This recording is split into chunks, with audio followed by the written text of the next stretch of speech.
Hey everyone, Ryan here at eTrailer. Today on our 2024 Jeep Wrangler, we're going to be showing you how to install the etrailer.com trailer hitch receiver. Before we do that though, let's take a minute, check it out, and make sure it's going to be the right hitch for you.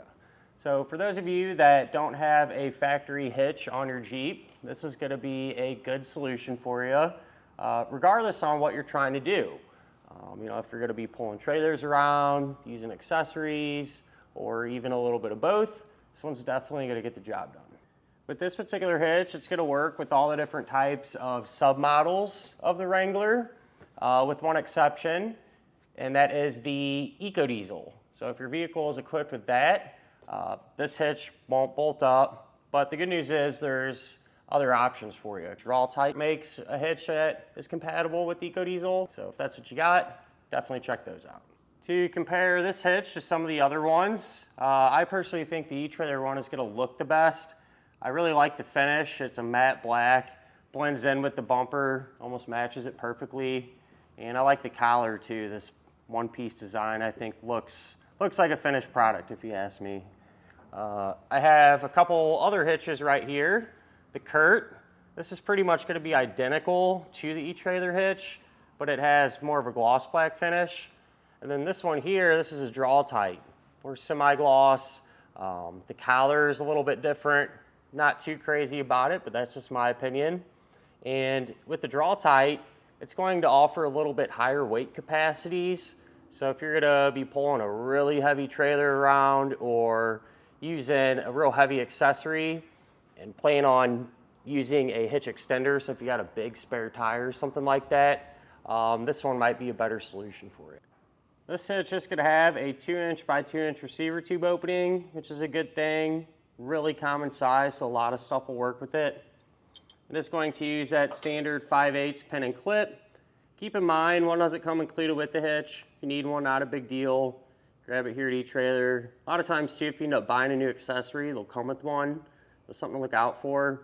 And it seems like it's pretty popular just to leave accessories installed and the hitch on the back of these Jeeps. If that's what you plan on doing, probably not a bad idea to use a locking style hitch pin. That way it'll keep it secure.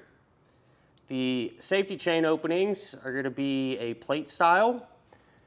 Pretty easy to get to, relatively large, and you should be able to use just about any size hook that your trailer might have on it. As far as the weight capacities go, it's going to have some pretty good numbers.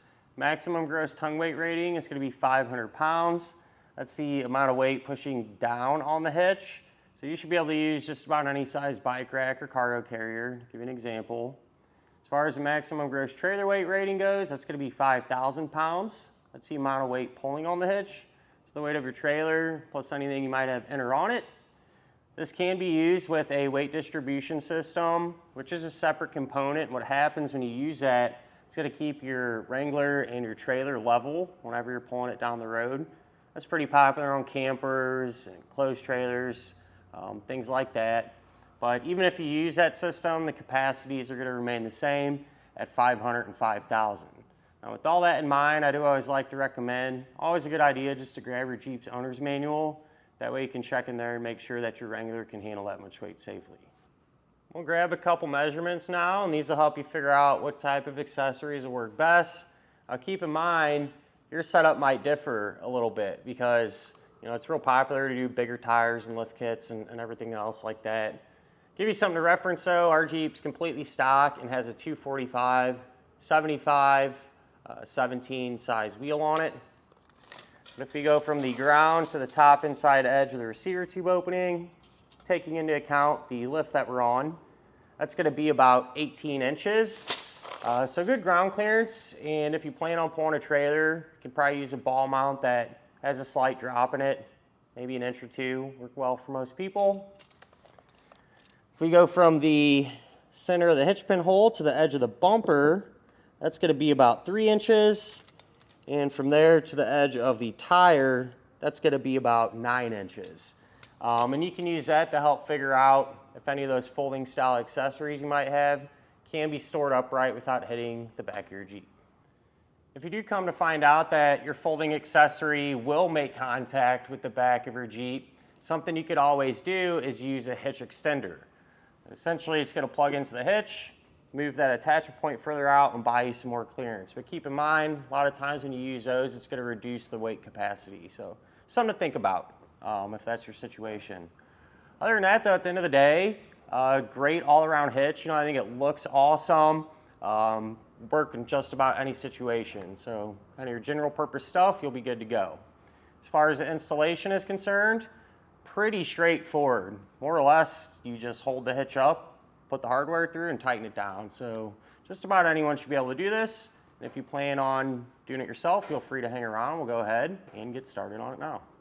To begin our installation, we're going to be working underneath the back of our Jeep, right here in this area, along this beam that runs from side to side.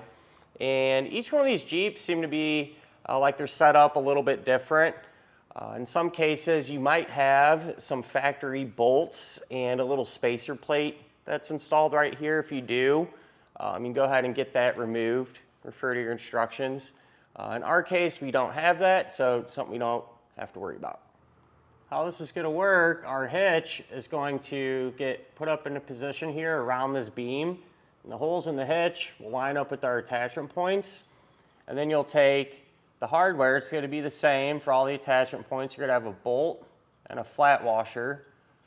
And that will run through the hitch, through the beam, and out to the other side. We'll grab our hitch now, raise it up into position, and get the hardware started one at a time.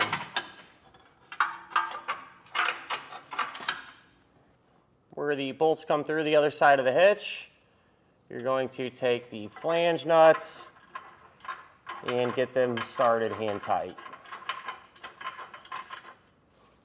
I'm going to come back and snug all the bolts down. You can use either a 3/4 inch or 19 millimeter.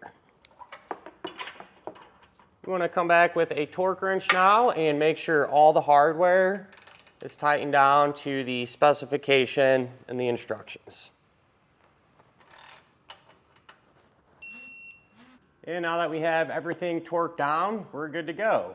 And that will finish up our look at and our installation of the etrailer.com trailer hitch receiver on our 2024 Jeep Wrangler.